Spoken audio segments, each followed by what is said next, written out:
like if I go to the other side, the way they've been designed.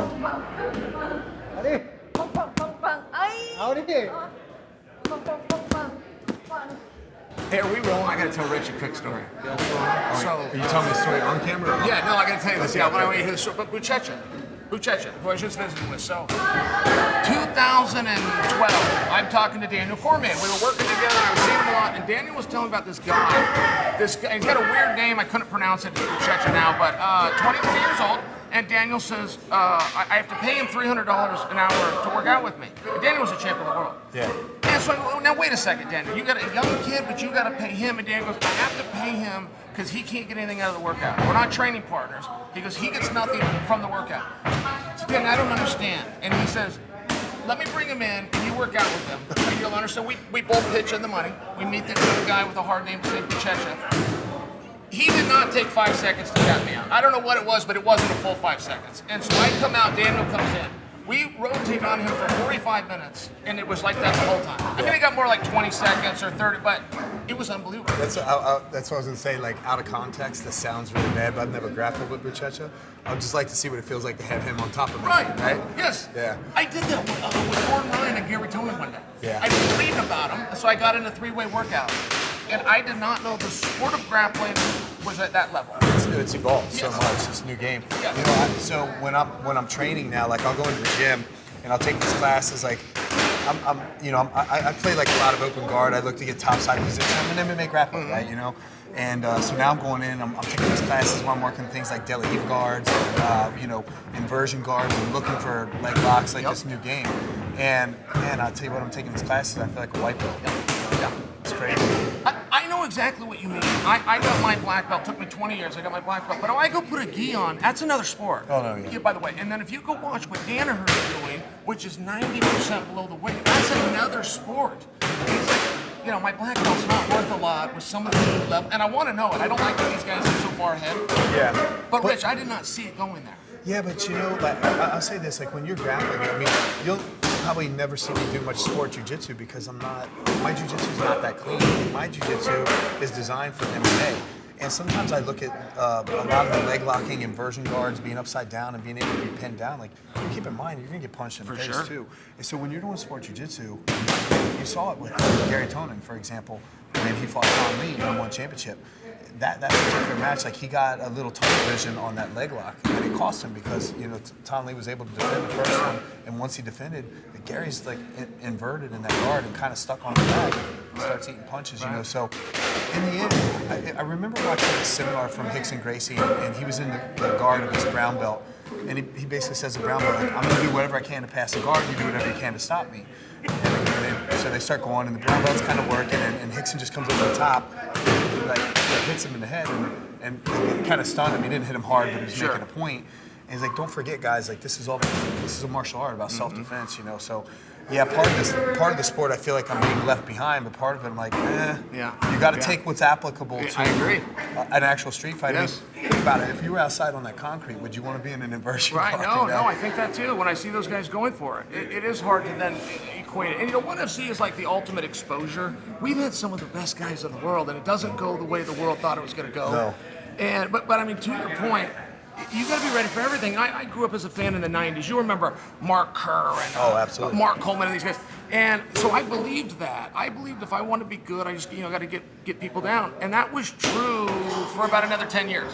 But it's not true since 2003. You have to know everything. You got to know what you're doing. No, I mean, I think that was kind of the evolution at the time because, when Hoist came out, then it was nobody knew what submissions were. And then you had this wave of wrestlers that figured out how to stop the submission game. But then on top of it, you learned a lot of things like an arm triangle, these low risk moves from the chin, like a chin strap position, arming guillotines and things of that nature that come natural to a wrestler without giving up your position. And so then you had this era where these wrestlers were really dangerous because good wrestling ability allows you to determine where the fight goes. So this was a gap I had to fill in my career because I didn't grow up wrestling. And so I literally had to pay for all the wrestling lessons that I missed out on growing up. And so a lot of people think that I wrestle because I have solid wrestling skills, but outside of MMA, my wrestling's junk. But the fact that I can, set up a shot with a jab is the equalizer. By the way, what was your background? Because when you were running around with the guys from Iowa, I did. Okay, you must have been a wrestler. But Yeah. I've never seen you taken down. But I don't see you going for takedown. Like just by example, I thought most of your work was done on your feet. But do you even have a background in? Did you start in MMA or did you box? I started in. I mean, I grew up playing football, man, and so I was, I played football from the time I was 8 till the time I graduated high school, and but I didn't have a God-given talent for that sport. I wasn't explosive, I wasn't fast, I wasn't strong like that, and so I'm a mid-range athlete, and I got into martial arts my senior year. I started taking just traditional karate, and then I saw the first UFC like everybody else, and I was like, what is this? I'm like, the whole point for me training was just self-defense. Like if I'm going to learn how to defend myself, I need to learn how to fight on the ground too. So I started taking some jiu-jitsu lessons, and then as I started fighting as an amateur and a low-level pro, like it became apparent to me. I mean, my karate quickly switched like Muay Thai and started doing some boxing, but it became apparent to me that I was able to skate by with weak wrestling skills at a lower level. But it was only a matter of time until I ran into like somebody like you at a show in the middle of Indiana who was also happened to be an amateur that would just completely school me with some takedowns. So then I started investing the time in the takedowns that I needed to, and then I didn't realize that I was actually setting up for a future because I was a teacher. Sure. So I didn't realize I was setting up for this future as a career in MMA. But anything I do maniacally. So it's how it panned out. And then what about conditioning for you? I mean, I always saw that as a weapon. You were one of the guys that could weaponize pace. Was that part of football? Who got you in shape? No, it's like it's one of those things like you understand. I understood the importance of conditioning early because my mentality is that I'd rather fight an excellent fighter with crappy conditioning than a well-conditioned average fighter. You know what I mean? Because like I've seen it, I'm sure you've seen it in your matches too. When your opponent breaks, when they look over and they see that you're not breathing and they are, like eventually that technique, you're gonna weather the storm of that technique, and it's like, but you keep coming and coming and coming. So that was always a big part of my game, and having a math background, I did a lot by the numbers. Like I was big on heart rate, dropping my heart rate, tracking my numbers, and I had methods for approaching a fight and knowing how my heart rate was going to drop, and breathing exercises in between the rounds in the ring and whatnot. I know guys that have meals with you before, and they said you've even weighed your food, like it was to the gram at one point that you were that focused on it. Yeah, I was. Is that a true story? I heard you had a scale. You pull a scale out. Yeah, because like you probably fighting at 185, realistically, not 195, but if there was a catch weight, would have been a good weight class for me, right? I wasn't big enough to fight at 205, really, but 185 was a stretch for me to get down there. So I have these journals where I journal like my wake-up weight, my go-to-bed weight, how much water I consumed, what supplements I was taking, calories down to things tracked on the gram and all that. I did we were just ordered. I was on food truck batteries with Brendan. Nope. And they had that food truck out there. I was like, can I order off menu? And it was like, they had these breakfast burritos. He's like, yeah. I said, you do egg whites? He says, yeah. I said, give me 12 egg whites. Sure. And the chia bowl. And he's like, okay. You got it. So that's me, man. I met a guy one time. I want to tell you this because it was a compliment. I met a guy that knew you, and by meeting him, I was in a lobby at the Mohegan Sun, and someone from your past, it was a coach, it was somebody from your past, was having a conversation with someone else about you, and I'm eavesdropping. And they asked about your background. Did he wrestle? Was he this? And the guy said no. And they go, well, what did he have? And you were world champion at this time. And the guy that knew you said he had heart. And that was the only answer. I remember that. It was almost frightening because that's a big compliment to give somebody. To say what this guy has is he's got heart. It's a huge compliment, and that was kind of what you were known for by somebody that knew you when you were younger. So that's I always pride myself on my grit, but I always wanted to be like that fighter that couldn't be touched. And I think in the end of my career, I ended up being the fighter that was had the chin of granite or the ability to come back because I'd been dropped a couple times, and I'm like, that's not exactly how I wanted to be known. It's not what I was going for, but yeah, I'll take it. How's the transition been to fighter to executive? The transition from fighter to executive is weird. I don't know about you, but when I first started working for one, it took me probably a year and a half before I was going into the arena and not feeling like I was there for a fight. Sure. I know what you're talking about. Yeah. So I'm sitting there the whole time, my stomach, everything was going. I hated the feeling of took me a while, and then I finally got to the point where I'm like, hey, I'm not on tonight. I'm just here to enjoy and watch.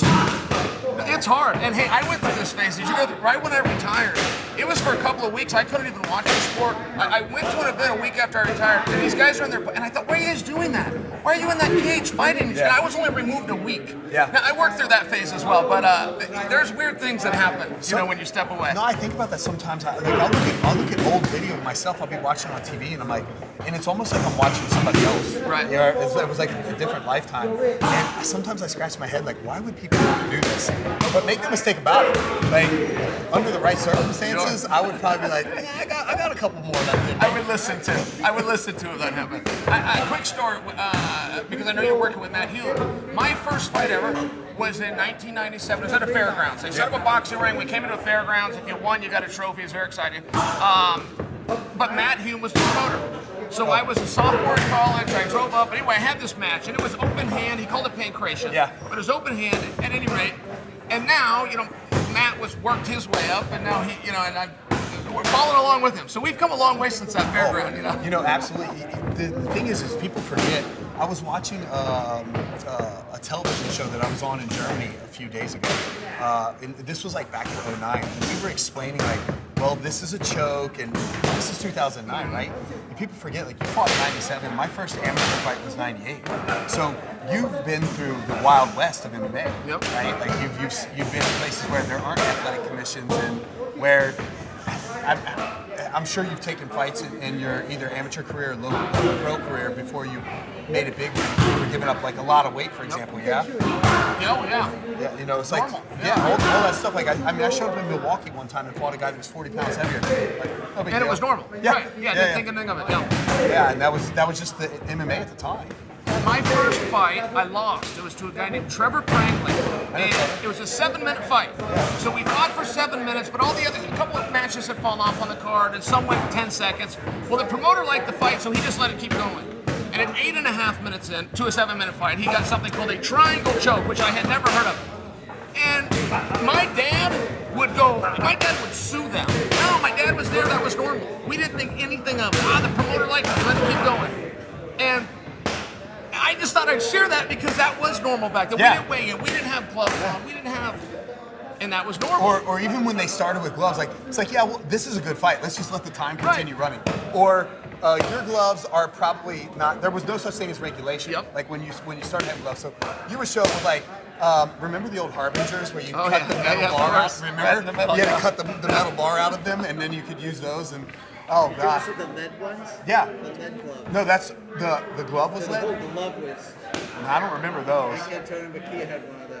The glove was 5 times heavier than the other. I was in a bar, and I think it was 2011, but I was in a bar. Randy Couture the night before had fought Pedro Hizzo, the second time, to put it in perspective.